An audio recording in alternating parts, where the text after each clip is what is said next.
రాజకీయాలలో గెలుపోటములు అనేటివి సర్వసాధారణం, సహజం. గెలిచిన రోజు పొంగిపోలేదు, ఈరోజు కుంగిపోయే ప్రసక్తి కూడా లేదు.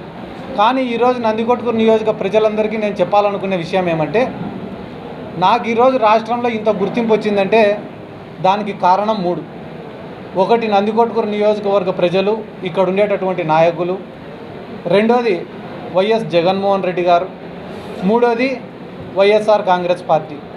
నాకు ఇంత గుర్తింపు ఇచ్చిన ఈ మూడింటి కోసం, అంటే ఒకటి నందికొట్కూరు కోసం, రెండోది జగన్మోహన్ రెడ్డి గారి కోసం, మూడోది వైఎస్ఆర్ కాంగ్రెస్ పార్టీ కోసం నా ఆఖరి శ్వాస వరకు నేను పోరాడతానని చెప్పి ఈ సందర్భంగా నేను గట్టిగా చెప్తున్నా. ఎందుకంటే నేను కూడా అనుకునేవాడిని మనసులో, చాలామంది నాయకులపై జగన్మోహన్ రెడ్డి గారికి దగ్గరగా కూర్చొని మాట్లాడుతుంటే నాకెందుకు ఈ అవకాశం రావడంలే, అంటే నేను పార్టీ కోసం కష్టపడి పనిచేస్తే జగన్మోహన్ రెడ్డి గారికి ఇంకా కొంచెం దగ్గర కావచ్చు, ఎప్పుడు కూడా ఇట్లా ఆలోచించేవాడిని.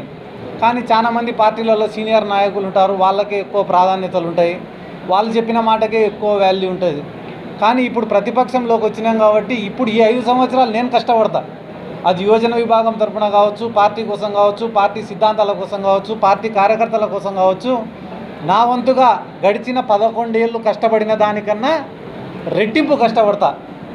అది దేనికోసం అంటే, ఒకటి నందికొట్కూరు నియోజకవర్గానికి పనిచేయడం కోసం, ఇక్కడ ఉన్న కార్యకర్తల్ని కాపాడడం కోసం, మూడోది జగన్మోహన్ రెడ్డి గారికి దగ్గరగా ఉండి పనులు చేయడం కోసం. ఈ మూడింటి కోసం చాలా కష్టపడి పని చేస్తానని చెప్పి ఈ సందర్భంగా ప్రతి ఒక్కరికి కూడా తెలియజేసుకుంటూ